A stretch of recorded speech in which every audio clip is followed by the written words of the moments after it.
आज की वीडियो का टाइटल है 8 डार्क एनिमे जो बदल देंगे तुम्हारे सोचने का तरीका। हेलो दोस्तों, मैंने बहुत कम उम्र में ही एनिमे देखना शुरू कर दिया था, तो बचपन की क्यूरियोसिटी की वजह से मैंने काफी सारे एनिमे एक्सप्लोर किए। उनमें से ये हैं 8 डार्क एनिमे जिन्होंने मेरे सोचने के तरीके को बिल्कुल बदल दिया, जो मैंने बचपन में देखी है और जिन्होंने मेरी सोच बदल दी।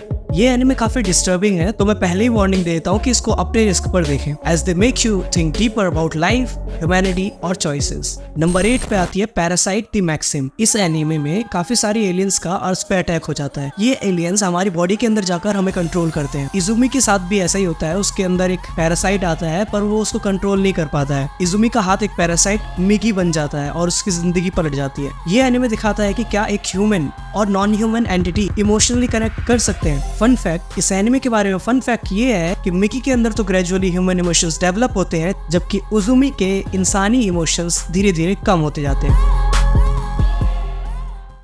नंबर 7 अनदर, एक ऐसा कर्ज जो पूरी क्लास में फैला हुआ है। ये हॉरर एनिमे सस्पेंस और मिस्ट्री से भरा है, जहाँ एक छुपी हुई स्टोरी ग्रेजुअली रिवील होती है। इस एनिमे में डेथ्स इतनी शॉकिंग है that you can't look away, but ये सोचने पर मजबूर करती है कि अगर आपको रियल लाइफ में भी ऐसे ही कुछ कर्ज के बारे में पता होता तो आप क्या करते। नंबर 6 ब्लड सी, एक इनोसेंट गर्ल जो एक डेडली वॉरियर है। ब्लड सी में वायलेंस और गोर एक अलग ही लेवल का है। साया का बैटल ह्यूमंस और मॉन्स्टर्स हाइब्रिड्स के अगेंस्ट होता है और उसकी जिंदगी एक डेडली लाई निकलती है। It's all about breaking trust and facing dark truths. Number 5 Perfect Blue. ये एनिमे 18+ है, तो बच्चे इस एनिमे को बिल्कुल ना देखें। ये एनिमे एक पॉप आइडल के बारे में है, जिसमें उसकी जर्नी दिखाई गई है। परफेक्ट ब्लू काफी साइकोलॉजिकल है, जहाँ मीमा एक मेंटल ब्रेकडाउन फेस करती है while trying to switch from singing to acting. ये एनिमे सेलिब्रिटी कल्चर और आइडेंटिटी क्राइसिस को एक्सप्लोर करता है। Fun fact, director Darren Aronofsky ने इसे इंस्पिरेशन ली थी फिल्म ब्लैक स्वान बनाने के लिए। Number 4 Helsing ultimate. ये मेरी फेवरेट वैम्पायर एनिमे है। इस एनिमे में वैम्पायर्स वर्ल्ड को डोमिनेट करना चाहते हैं, पर एक सीक्रेट ऑर्गेनाइजेशन उनको ऐसा करने से रोकती है। Alucard is one of the most baddest vampire मैंने जो अभी तक देखे हैं। लेकिन इस एनिमे में सिर्फ हॉरर ही नहीं बल्कि फिलॉसफी भी है अबाउट पावर और मोरालिटी। एलुकार्ड के माइंड गेम्स और बैटल स्ट्रेटजीज डार्क और ट्विस्टेड होते हैं, making you question what justice really is.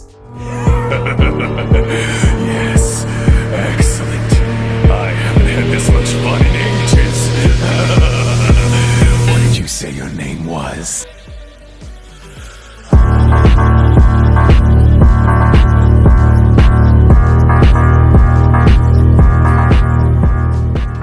Number 3 elfin light. Humans और एक डेंजरस नई स्पीशीज का कॉन्फ्लिक्ट। ये एनिमे मैंने बहुत छोटी उम्र में देखी थी और इसका काफी बड़ा असर पड़ा।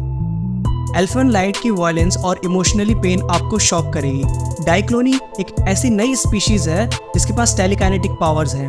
ये ह्यूमैनिटी को वाइप आउट करना चाहती हैं और ल्यूसी का रिवेंज ड्रिवन कैरेक्टर बहुत कंपेलिंग है। इस एनिमे में ल्यूसी एक नए फेज में आती है, एक नॉर्मल ह्यूमन की तरह, जहाँ वो अपनी सारी चीजें भूल जाती है और उसके बाद चीजें बहुत डार्क हो जाती हैं। ये एनिमे ह्यूमन क्रूएलिटी और एक्सेप्टेंस को एक्सप्लोर करती है।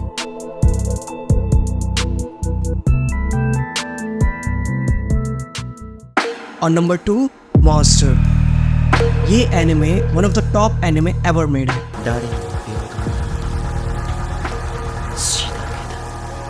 एक ऐसा जीनियस डॉक्टर जिसने आज तक कोई गलती नहीं करी, वो एक गलती करता है कि वो एक मॉन्स्टर को बचा लेता है और बाद में रिग्रेट करता है और उस मॉन्स्टर को मारना चाहता है। ये एनिमे मोरल डिलेमा और चॉइसेस का मास्टरपीस है। डॉक्टर टेनमा एक साइको किलर योहान को बचाता है और उसके बाद गिल्ट और रिडेम्पशन की कहानी शुरू होती है। इस एनिमे को बेस्ट साइकोलॉजिकल थ्रिलर एनिमे बोला जाता है और ये बात बिल्कुल सही भी है।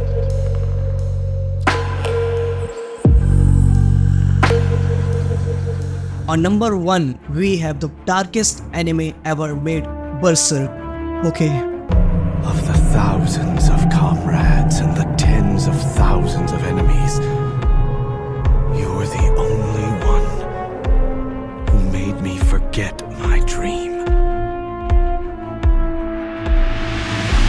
ये एनिमे तो टॉप पर होनी ही चाहिए थी, क्योंकि इस एनिमे की डार्कनेस झेलना सबके बस की बात नहीं है, जबकि मेरे भी बस की नहीं थी। एक सोल्जर जो रिवेंज और सर्वाइवल के लिए अपने दोस्तों के अगेंस्ट लड़ता है। बर्सर्क इज डार्क, ब्रूटल और गट रेंचिंग। गट्स की कहानी बिट्रेयल और रेज के बारे में है, लेकिन इस एनिमे में सबसे बड़ा क्वेश्चन ये है अपनी इंसानियत खोने से पहले कोई कितना डार्कनेस सहन कर सकता है। This anime shows violence but also experience themes of destiny and friendship. तो ये थी वो 8 एनिमे जिन्होंने मेरी थिंकिंग को बदल दिया है। इसके अलावा ये हैं कुछ ऑनरेबल मेंशंस जो लिस्ट में नहीं आ पाए, और इस लिस्ट में मैंने ऐसी एनिमे डाली हैं जो 18+ ना हो, फिर भी 1-2 है, पर मैंने ऐसे कई सारी एनिमे देखी हैं जो 18+ होते हुए भी बहुत डिस्टर्बिंग है। अगर आप उस टॉपिक पे वीडियो देखना चाहते हैं तो कमेंट कर देना, और इस लिस्ट में से आपका फेवरेट कौन सा एनिमे है कमेंट करके ज़रूर बताना। और अगर ये वीडियो पसंद आए तो लाइक, शेयर और सब्सक्राइब करो। Logical anime, peace out.